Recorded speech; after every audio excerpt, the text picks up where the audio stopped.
If you've clicked on this video, you're probably wondering, what is a student ambassador? Essentially, it's a paid employment role by the university where we as ambassadors represent the uni through events and activities throughout the year. So some of the jobs that I've been involved in this year include making vlogs and blogs for the university, helping out with social media takeovers, assisting during in-person events, so for example giving campus tours. Having just listed some of the activities you might get up to during your time as an ambassador, I know that some of you might well be thinking, okay, so that's great. What do you actually get paid as a student ambassador? Our rate of pay is set at the moment at £9.99 per hour. So as you can see, especially considering the nature of the work, it's a really good rate of pay. So now I've covered what an ambassador actually is, let's move on to how you can actually become a student ambassador at Loughborough Uni. This year, 543 students applied for the role of student ambassador, and only 30 of those applicants were accepted. So, as you can tell, it's a very highly sought after position. Applications open once a year at the start of the academic year, and there's two phases to the application process. Phase number 1 is the application form, which acts to narrow down the initial number into a much smaller figure. The purpose of the application form is for you to demonstrate and evidence that you're able to meet the essential and the desirable criteria required for the role of student ambassador. The essential and desirable criteria, alongside all the information that you need for phase 1 of the application process, can be found at Loughborough University's website. In the description down below, I will leave a link as well as providing specific instructions for you on how to find these areas. If you are successful in phase 1 of the application process, then you will be invited to phase 2. Phase 2 would normally be conducted in person and would feature an interview alongside an application task.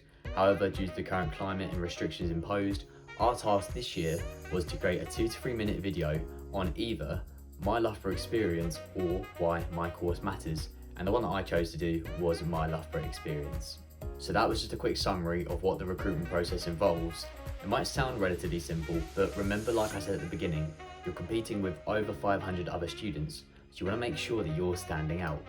That's why I'm here today to help you in this video, make sure your application stands out and hopefully help you succeeding in becoming the next student ambassador at Loughborough. Let's go back to phase 1 of the application process. So when it comes to your application form, I strongly recommend you either planning or, like I did, writing it out entirely, your supporting statement prior to even arriving at university. Now, there's two main reasons why I suggest doing this. Reason number 1 is going to be, realistically, at uni during freshers, you're not going to have much time on your hands and you don't really want to be sitting down writing an application form. Reason number 2 is that by planning and writing it in advance, come nearer the deadline, you might actually think of some further ideas that you might not have thought of at first, so you can add to these and make your application even better. Now, when it comes to actually writing your supporting statement alongside your application form, I know a lot of you might be thinking, I have no idea on how to start this.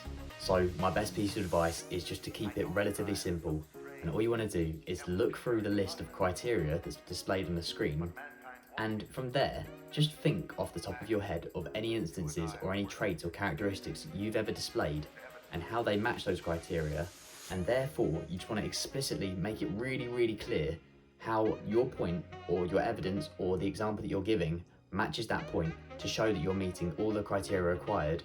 And I'm sure this will make your application so much stronger.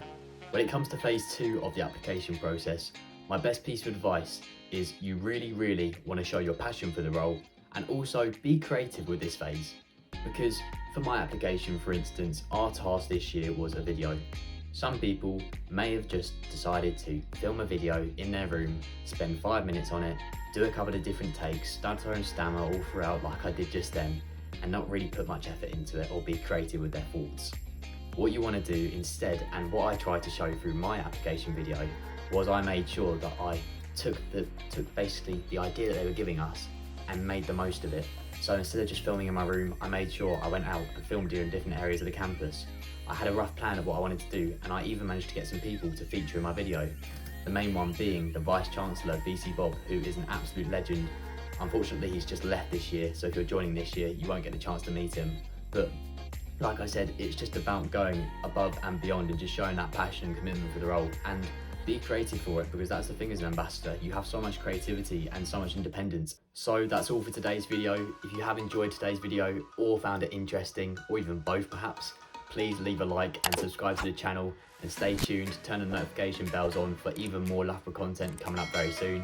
If you've got any queries, concerns, questions or suggestions, let me know in the comments down below as well. I'd love to hear back from any of you lot. That's all from me for today's video. Wish you guys all the best and I'll see you around very soon.